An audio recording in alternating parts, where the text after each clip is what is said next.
का बिल नहीं है, ये संविधान विरोधी बिल है। इसका मैं एक आपको उदाहरण दूंगा। बीएसएनएल जो आज से 15 साल पहले सबसे सस्ती सेवा देता था, उसको खत्म करने के लिए सरकार ने क्या किया कि एक जियो और ये प्राइवेट कंपनियां लाए। इन्होंने पहले 3 महीने आपको फ्री दिया, जिसमें बीएसएनएल के सारे कार्यकर्ता जितने भी थे उपभोक्ता खत्म। उसके बाद में जब उपभोक्ता खत्म हुए, उसके बाद में क्या किया, इन्होंने उस पर चार्ज लगाना शुरू कर दिया, इनके महंगे। इसके बाद अभी एकदम से 30% की बढ़ोतरी कर दी। अब ये बताइए, ये संविधान विरोधी है कि नहीं है? ये भी मैं साबित कर दूंगा। क्यों?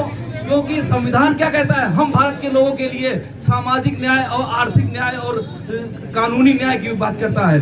सामाजिक न्याय क्या हुआ? ये गरीब और वंचित वर्ग के लोग जो हैं, क्या ये इतना महंगा ये जो बिल है इसका जो मोबाइल का ले पाएंगे? ये लोग ये ले पाएंगे? नहीं ले पाएंगे। आर्थिक नुकसान हो रहा है कि नहीं हो रहा है? ये बिल्कुल संविधान विरोधी बिल है। इन्होंने बीएसएनएल को बंद कर दिया है। इनका यही काम है कि यहाँ पे इतनी सेवाएं इतनी खराब कर दो, उसके बाद में क्या करें, उपभोक्ता जो है प्राइवेट बैंकों की तरफ भागने लगेंगे। सरकारी बैंक कहेंगे तुम चल नहीं रहे हो, तुमको हम बंद कर देंगे। उसके बाद में फिर प्राइवेट बैंकों में तो तुम आ गए हो, अब तुम मना नहीं कर पाओगे। थर्ड पार्टी जमा भी लेंगे, कैश ट्रांजैक्शन चार्ज भी लेंगे, और तुम्हारा लोन जितना चाहेंगे हम उधर, क्योंकि हम तो कारपोरेट हैं। हम वही कारपोरेट है जो मोदी गवर्नमेंट में यस बैंक को डुबा दिया। ये मोदी गवर्नमेंट में बैंक डूब रही है, यहाँ पे है ये सरकारी बैंकें भी डूब रही हैं। बताइए, गोबर ट्रस्ट बैंक डूब रहा है। ये मोदी ये सरकार है। आप कैसी सरकार हो? आप 5 लाख रुपए तक की बात करते हो। प्राइवेट बैंकों में सिर्फ 50,000 से खाता खुलता है।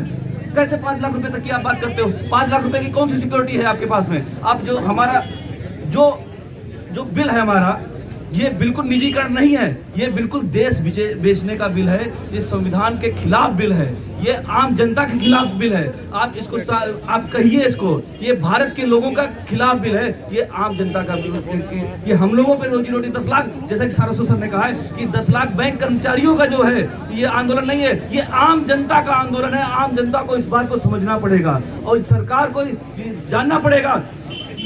लोहिया जी ने कहा था कि जब सड़कें जो है सुनसान हो जाती है, संसद आवारा हो जाती है, और ये संसद बार बार आवारा होने की कोशिश करती है। लेकिन जब तक हम लोग रोड पे रहेंगे, हम संसद को आवारा नहीं होने देंगे, क्योंकि संसद भी हमारी है।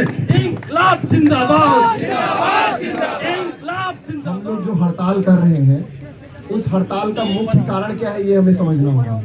निजीकरण से बैंकर एम्प्लॉइज को कोई भी नुकसान नहीं होने वाला है, ना हमारे सर्विस कंडीशंस में कोई भी चेंजेस होंगे।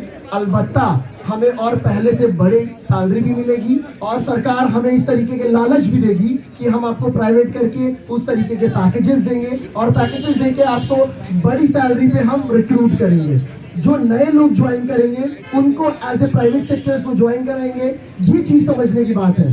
समझने की बात ये है कि हमारे बच्चों का कैरियर, जनता जनमानस जो आज पब्लिक सेक्टर्स के लिए सोचती है कि हमारा बच्चा पढ़ लिख करके एक अच्छे एकेडमिक्स के साथ आगे बढ़ेगा और उसे एक अच्छी नौकरी मिलेगी, उसके पास ऐसे कोई भी साधन नहीं होंगे। क्योंकि हमारा विरोध बैंकों के प्राइवेटाइजेशन से नहीं है, हमारा विरोध पब्लिक सेक्टर के प्राइवेटाइजेशन से है। चाहे वो रेलवे का हो, चाहे वो बैंकों का हो, चाहे वो एयरपोर्ट्स का हो, या कहीं का भी हो। आज आप देख लीजिए, अपने एयरपोर्ट लखनऊ में भी जाते हैं तो हमें कितना 5 मिनट का समय मिलता है कि 5 मिनट के अंदर अगर हम व्यक्ति को, अपने पैसेंजर को छोड़ के वापस आ सकते हैं तो कोई चार्जेस नहीं लगेगा। अदरवाइज 6 मिनट से 90 रुपीज पर आवर्स के हिसाब से चार्जेस लगेगा।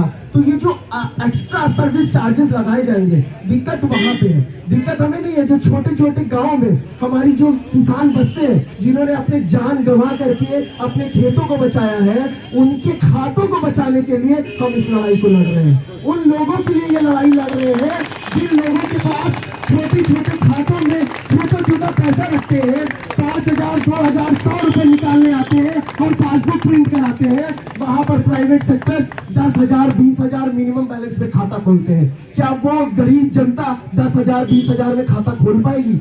क्या वो गरीब जनता बार बार पासबुक प्रिंट कराने के लिए जा पाएगी?